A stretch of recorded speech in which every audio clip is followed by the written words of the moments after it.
Welcome to the Care Right podcast, your go-to resource for all things elder care. Guiding us through this journey is Annalee Kruger, the founder of Care Right Incorporated, and she has been steadfastly supporting families across the United States.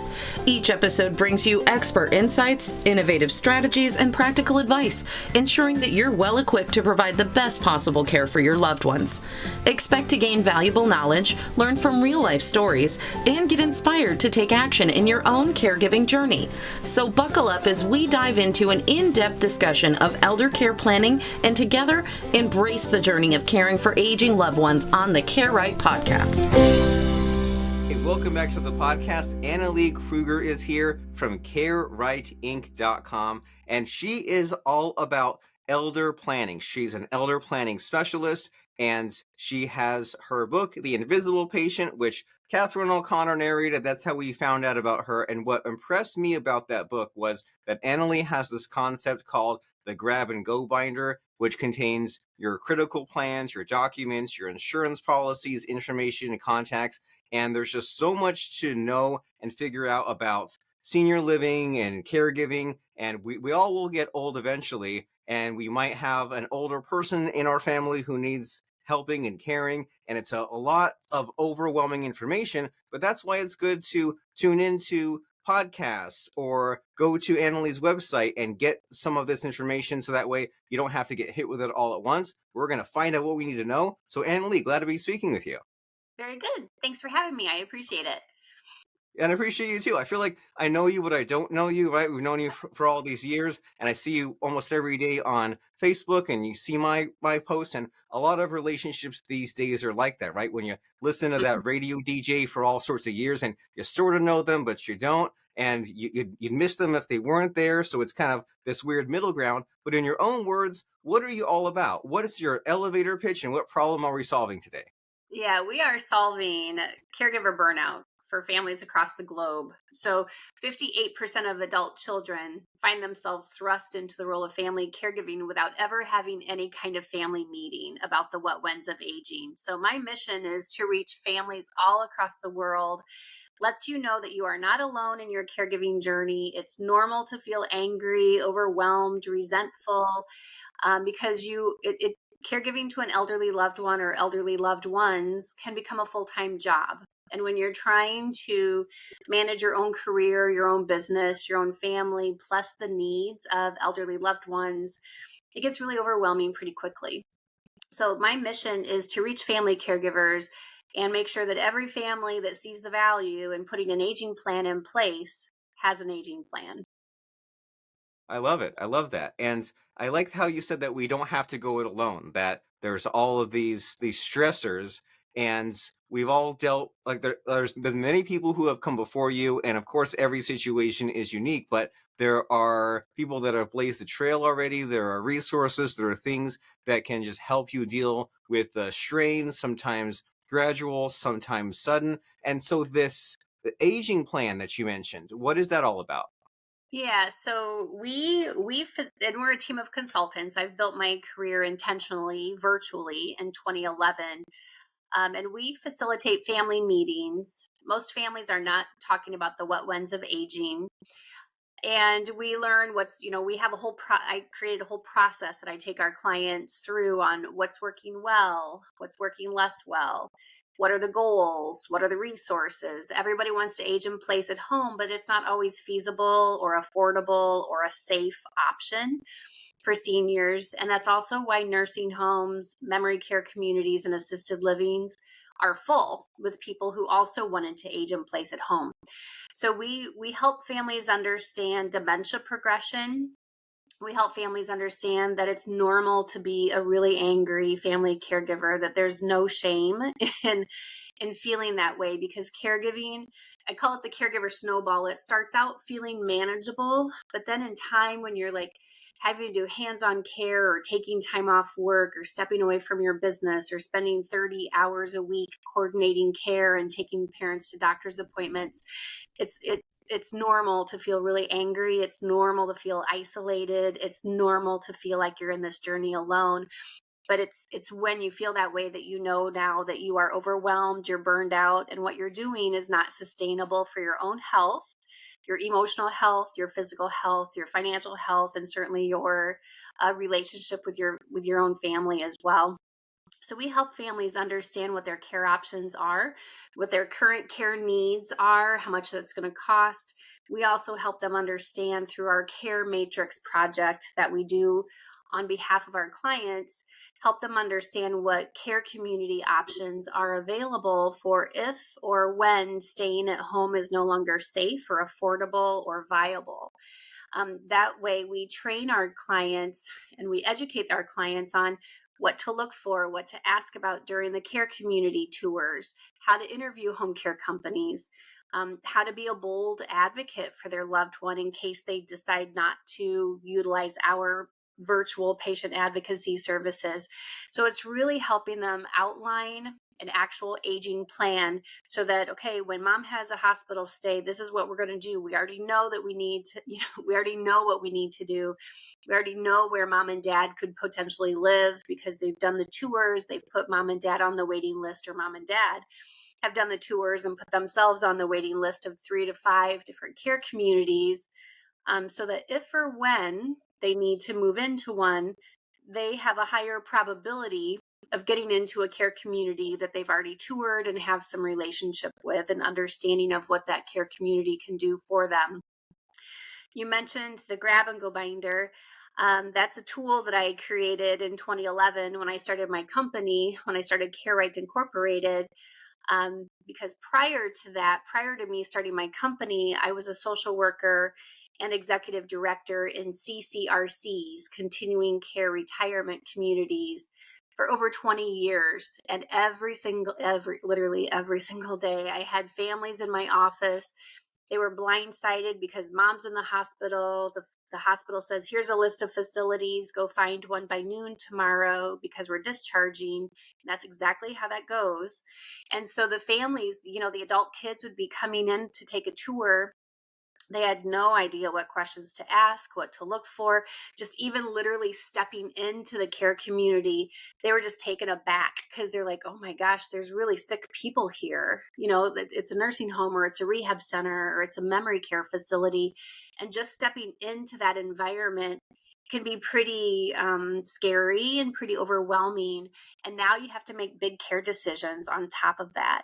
The tours would take about an hour, but I was spending 2 and 3 hours at a time with each family because they had so many questions. They didn't understand, well, how can dad need care? He was a sergeant in the Army, and he's got all this leadership skills, and he's a really smart man. How come he can't figure out his medications, or why is he acting the way he does? These families just don't understand dementia. They don't understand the disease progression, how to manage those behaviors.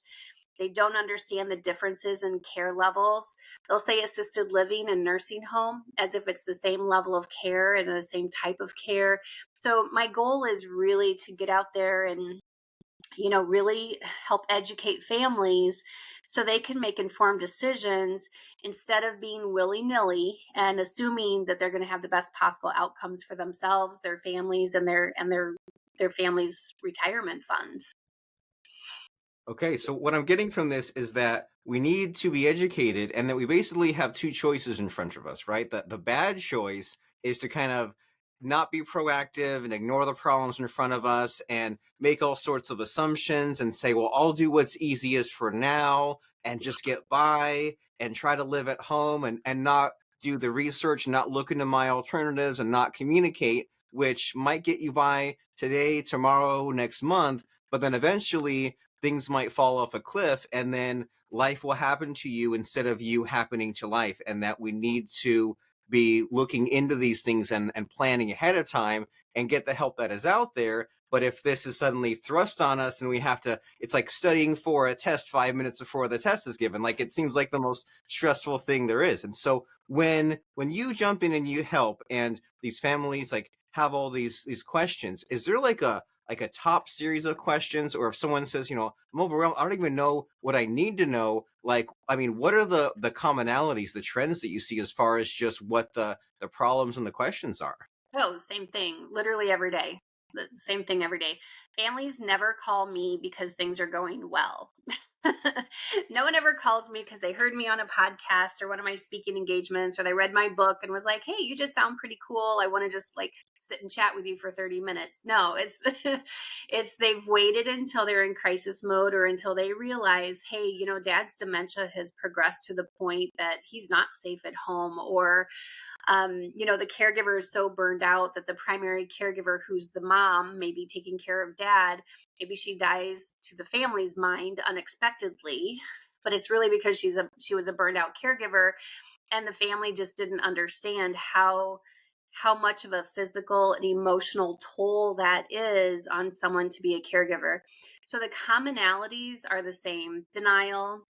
My parents, like, I literally before this, I was on a call with a family, and they're like, well, mom and dad are doing fine for now, so I think we're okay. We'll just let you know when things change. And I'm like, if you want to have the best possible outcomes for your family relationships, your parents' finances, and the best quality of care for your family, your parents, you need to put a plan in place now. So the commonalities are denial. You know, nobody gets healthier as we age. As we age, we become more dependent, we lose mobility, we don't become more cognizant, you know, so we have to just be realistic that, you know, as we age, we need to put a plan in place. Otherwise, our loved ones will get whatever care options are available to them. And I promise you, when you choose to wait until you're in crisis mode, you will get crisis care, the quality of crisis care, right? You won't have the best possible options because you chose to wait. So denial, not understanding dementia is a huge one. I have yet to work with a family in over 35 years of working with families. I have yet to work with a family who understands the disease progression and how to manage the behavior and personality and mood changes associated with dementia. So I am on a mission to try to educate families who want to be educated and help them understand this disease process so that they can still have meaningful visits with their loved one. And instead of being in angst the last few years of their parents' lives, they can actually have a good quality memories towards the end of life, versus angry and resentful and not understanding why mom is acting the way she is when she has dementia. So it's really about quality of life for not only mom and dad, but also the adult kids as well. Awesome. Oh, So you you asked for another commonality. People Yeah. not having their grab and go binder put together. You know, they're like, oh, I think dad has a power of attorney. Well, does he or does he not? Do you have a power of attorney? Because you don't have to be 80 years old to have your estate documents. Everyone over the age of 18 should have their power of attorney documents, their living will, their healthcare proxies, their accounts, their passwords, whatever insurance they have. You know, not just last year, I'm in Florida, and the Florida Gulf Coast University, there was a college kid who died in a boating accident. He was missing for 2 or 3 days. He fell out of a boat and he died, you know. And so it doesn't matter how old you are, you have to have these documents in place. You know, people get hurt in car accidents or killed in car accidents all of the time, and that wasn't planned either. All the people who had major strokes last Thursday didn't wake up thinking, oh, I think I'm going to have a major stroke today. And then the family is like, oh my gosh, what are we going to do here? Is this mom's new normal, or where is she supposed to live? And families also don't understand the cost of care. You know, moms and dads will say, well, I want to age in place at home, but they're not realizing that that's $30,000 to $40,000 or $50,000 a month in home care to be able to do that. So how feasible really is that for you to age in place at home? And that's why we do aging planning. So families understand all of these. It's like a Rubik's Cube.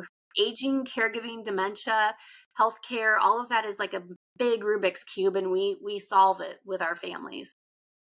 And so, speaking of the grab and go binder, like I said, my wife narrated your book, and like a couple of years ago, I would just have it playing in the background. She was off on a trip, so we had a super young son, and I would just play your audiobook narrated by her to kind of make him feel better. And I think I heard a story where like you got hit by a bus and you had your grab and go binder on you, and it sort of saved the day. Can you tell us about that? Yeah, so I practice what I preach. So like I said, when I was still an employee working in continuing care communities, and these adult kids had no idea what their parents had in order, that's what birthed the grab and go binder in the first place when I started my own company. And so when I talk about the grab and go binder, it's this whole done for you process that I've put into place. I I have my grab and go binder done. I'm a multi-business owner, so there's like a business succession plan in there. So like who I use for, payroll, who my corporate attorney is, all of that stuff is in like the grab and go binder, plus a ton of other information as well that families should have in one place. And you don't bring your grab and go binder with you, because your accounts, your passwords, your 401k, all of that information, you don't just like tag that in your purse with you. But what I carry with me is my healthcare power of attorney, my living will, and my DNR, my do not resuscitate. And this is what happened to me. And I'm just glad that I practice what I preach. I had just returned from Shenzhen in Beijing, China. I was speaking at an international healthcare conference. I was their keynote speaker about aging and dementia. And I had just returned to Sheboygan, Wisconsin. I built my businesses in the Milwaukee, Wisconsin area. And so I was in Sheboygan on business, and I encountered this gentleman walking up the street. He looked like he was kind of struggling. He was breathing kind of hard. So I'm like, how are you? And I just wanted to make sure he got across the street to where he was going. We're walking across the street. He's telling me about his health issues. And all of a sudden, like we're in the crosswalk, and all of a sudden he yells, "Watch out." And the next thing I know, I'm getting up off of the street. Thankfully, I had a backpack as a purse, and I carry way too much crap with me, but it saved my life.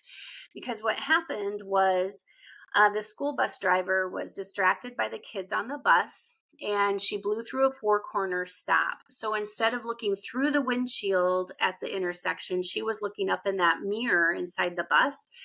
So she didn't apply the brakes until she saw my face break the headlight of the school bus. Because again, I was a pedestrian. Thankfully, I'm 5'10", so I'm a tall gal, and an Iowa farm kid. So I got like good bones, good calcium. But my point in that whole thing is, I didn't wake up on May 3rd of 2012 that day thinking, oh, I think I'm going to get hit by a school bus and be, pretty knocked around pretty badly. I had major facial reconstruction surgery. I had broken ribs. I had internal injuries, but I carry my living will, my power of attorney, because thankfully I did not lose consciousness. I got up off the street and I'm like, what the heck happened? And then it occurred to me that I was like, oh my gosh, I think I just got hit by a school bus. And I sure as heck did. Because then all of these witnesses came running out of the restaurants and cafes and stuff. And they're like, oh my gosh, you just got hit by a school bus and you flew 15 feet and all this kind of stuff. And because I do crisis management and have spent thousands of hours in ICU units and hospitals, I am very clear what quality of life means to me. And so I carry my living will, my power of attorney, and my DNR with me, just in case, I ever lose capacity. Then at least the hospital staff and my family is very aware of what my wishes are, because we talk about it, and we talk about it regularly. And that's what I would like the listeners to think about too, is having these conversations often and get comfortable with it and have the confidence to talk about it. Because if it's not communicated and documented, then your wishes are not going to be fulfilled. Like, I don't want a feeding tube. I don't want trachs. I don't want anything. And if that wasn't communicated and documented, my family wouldn't know what to do. So if you want to have a say in your care and what happens to you, you have to think about it. You have to get clarity on what quality of life means. You have to document it and have, the attorney write up these documents is most ideal. But then you have to communicate it and make sure that your decision makers actually have a copy of what their wishes are, what your wishes are, so that if they should ever have to step into that role, they're not like, oh my gosh, what does Annalee really want? Well, my family knows exactly what I want because we talk about it regularly, probably too often. But that's what you do for a living. So of course What I that's do what's for a spoken living. about. But this is all good information, and that's new information for me to talk about it recurrently. That it's not just a one-off event, because like my mother was a social worker and did the elder care too, and she's seen all sorts of things such as you have. And a few years ago, she showed me some kind of a binder. It wasn't a grab and go binder, but it was a binder of some kind, and she was kind of turning the page. And I was only sort of half interested because I was like, hey, I'm not greedy. Sure, you're leaving me this, or here's your plans. I'm like, good, it's all written down. But then as you're saying this, I'm thinking, I'm not sure I know where that binder is located. And I think some attorney has some copy of it, but I'm just like, it's a little scary, right? To think about, I'm not sure where that is. And I don't have one for myself, because there's that what you said is that the young people think, oh, I won't need that for decades. And you're saying we all need it right now. So how do we tap into your energy and excitement about this? Because it feels like a prevention instead of a cure situation, right? Like flossing your teeth is not exciting. Going to the doctor to get your blood pressure checked is not exciting. And we know it's so important. And it's so important for our loved ones to not end up in this situation. But in the present moment, it says it's hard to find the time with all the chaos in life, and it's hard to just like find that focus. So how do we get from where the rest of us are to where you are, where it is a habit, it is something we speak about, it is a concern? How do we just zero in on that? Yeah, well, and it's hard for families to do that on their own, and that's why they don't, and that's why they call us in crisis mode, right? So one takeaway is, because Google will only get you so far. So I really encourage people to take us up on the offer of our 30-minute free consult. No matter where you live, no matter where you are in your journey, we offer a free 30-minute Zoom or phone consult to just walk us through what your situation is and how we can help you. Because again, that's why I started my company in the first place. 92% of families come to us in crisis mode, where they have to make big decisions quickly on behalf of a parent, and the kids have no idea how to even make these decisions happen, because they've never had these conversations with their parents. So one way, if you're on this webinar and you're like, okay, well, I like the sound of this, but how do I get mom and dad on board? Here are a couple of tips.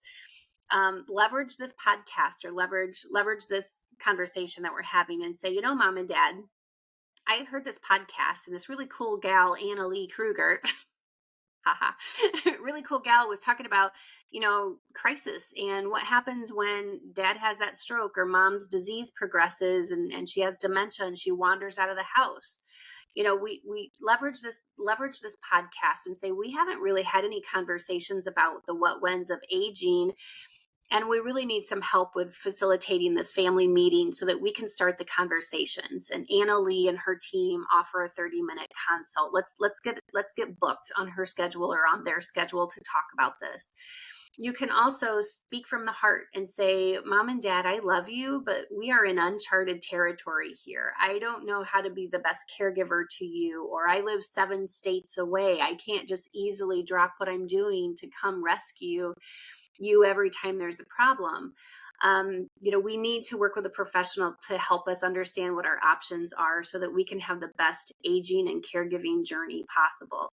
If you're the mom and dad on this podcast and you're like, well, I've been trying to get my kids to talk about this with me for a long time, because sometimes it's the opposite, where moms and dads have tried to have these conversations with their kids, but the kids are like, oh no, we don't want to talk about it because that might trigger you to have a stroke or something like that. And that's just silly. I mean, really, that's just silly. So it's not like going to jinx anything from happening. So if you're the mom and dad and you're listening to this podcast, speak from the heart and say, you guys, I'm getting older. We need to have some conversations about aging and care. I don't want to be a burden to you as I age. I want to age in place at home, but I don't know how to make that happen. And so let's get on Annalee or her team's schedule, and let's start having these conversations so that we can do this the right way and not be willy-nilly about aging when we're the most vulnerable and dependent. Years of our lives. So no matter where you are on the bench, so to speak, on this podcast, know that aging doesn't make us younger. we need to stay ahead of this and make sure that we have our documents in order, make sure that we're having family meetings, understanding what care options are, how to pay for care, the cost of care, so that you can make informed decisions now versus when you get that crisis call. And then talk about being overwhelmed, then you really are overwhelmed. And that's usually, unfortunately, where people are at when they call us. And then you're dealing with multiple problems at once, because it's one thing to do what you're saying here and plan ahead and make the steps, and then deal with falling down or a stroke or some health crisis then. But then if you don't plan, you're dealing with the crisis plus the not having planned. And it's not a good place to be. And so it seems like the lesson here is to really get clear about what the current situation is and where you want to be and who you need to talk to, and figure out how to make your case, right? And just say, like, here's my situation, and here are what I think the facts are, and here's where I'm stuck, and here's where I need your help, whether it's the young ones talking to the old ones, or the mom and dad talking to the kids. And then say and think of a few like logical stories and say, hey, what if this happens, or here's what I would like to happen. And this is a great conversation that we need to have, and especially just learning some of these things. I mean, I don't think anyone ever told us that after school was done, as adults, we just would have to be learning all the time, right? No one saw like Google and Bing and Chat GPT and podcasts and YouTube coming. Turns out now we have to learn maybe even more than we did at school. And I especially like that advice there of, well, say your loved one has a dementia diagnosis, read about it, learn about it, don't avoid it. And other people have been in your place, and there's like these things you need to learn that they might not click with you right away, and kind of strategies and ideas. And I want to make sure before we wrap up our call here, because you mentioned here about how a lot of people like misunderstand dementia, or it's not understood. So I know we only have a few minutes left, but is there like a cliff notes, like a few bullet points of just what to know about dementia and what people misunderstand about it? Oh, there's a lot.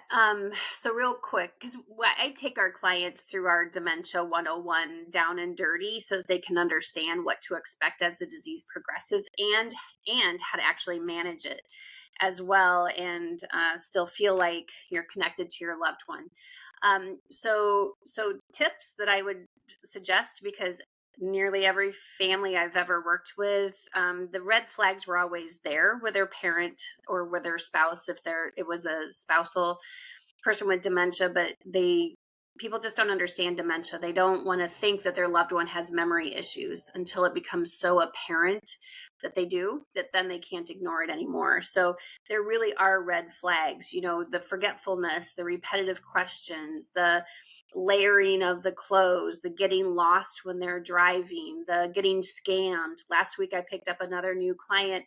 The kids got more involved lately and found out that their dad had $125,000 scammed out of his account. So these are all red flags that are always obvious when you know what to look for, and you can't keep ignoring it. So be mindful of those red flags. Weight loss, what are they actually eating? Are they safe to drive? How is the house? Is the house even senior safe for your loved one? All of those things are really important.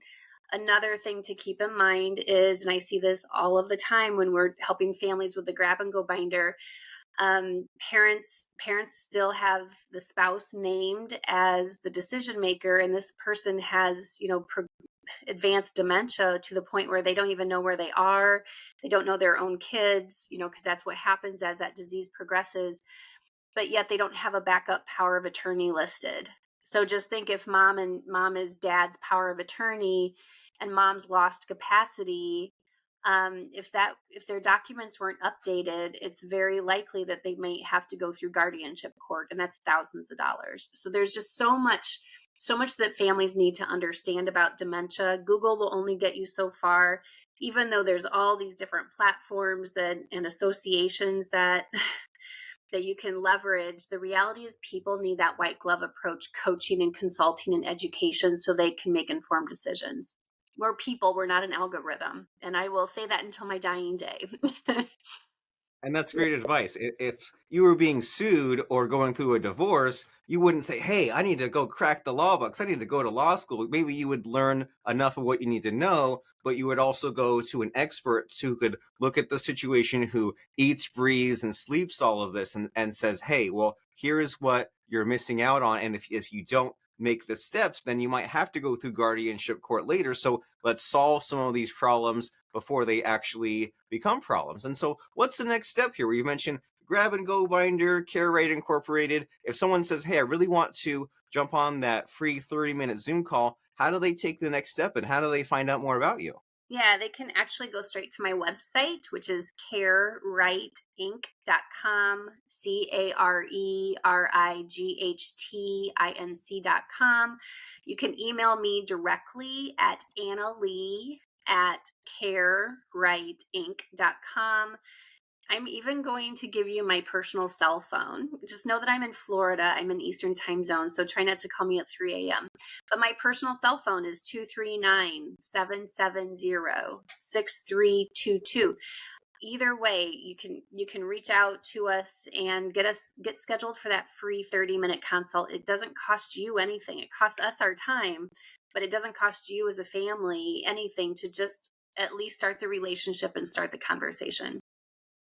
Great advice. Start the conversation, get it done, make some progress. CareRightInc.com, Annalee@CareRightInc.com. And then Annalee was even generous enough to give us that personal cell phone number. So what's the excuse? And you're listening to this podcast, you know this is something that you should deal with and take seriously. And it doesn't all have to get solved overnight, but at least make some progress. At least know what you know and know what you don't know. And as we're wrapping up our conversation here, Annalee, you've written so much, you've spoken so much, and it's really helpful for me just to get one final quote or lesson to make us like excited and energized, because there are a lot of perks with an aging parent, right? They can be happy and they have all this free time and hang out with the grandkids and break out the photo album and reminisce about the old times. So there are upsides and positives to these many final years and decades. But what do you have as far as just a quote or lesson to make us feel good, or kind of wrap all this up in a bow as far as what we've been discussing? Yeah, and I say this literally every day. Caregiving, aging, and dementia progression can be a more positive experience when you have an aging plan, when you're working together as a family, as a team, when you understand the disease process that your loved one has, when you understand that you're all doing the best that you can and give each other grace, when you understand what the care options are, when you understand how the costs of care work, and when you understand the importance of having all of your documents in order so that when that crisis, it's not if, it's when that crisis call happens, you're at least as prepared as you can be as a family. And so caregiving, and that can be a more positive experience when you actually have an aging plan in place. Okay, so it is time to get that plan in place. That way we can turn a negative into a positive. Yep. And the first step to doing that is by going to CareRightInc.com. We've been speaking with Annalee Kruger about the sometimes exciting world of elder care and dementia and estate planning and all the rest. So CareRightInc.com is the place to go. Thank you very much, Annalee, for stopping up and stopping by, showing up, etc., and having a lot of fun. Yep. Thank you so much for having me on. I appreciate it. Thank you for tuning into the CareRight podcast. We hope today's discussion has provided you with valuable insights. If so, don't forget to like, subscribe, and share our podcast with others who might find it helpful. Remember, CareRight is more than just a podcast. It's a community dedicated to supporting family caregivers with comprehensive care planning, crisis management, and resources for every stage of aging. Stay connected with us for future episodes as we continue to explore essential topics in aging planning, elder care, and financial planning. Until next time, take care, plan wisely, and remember, you're not alone in your caregiving journey.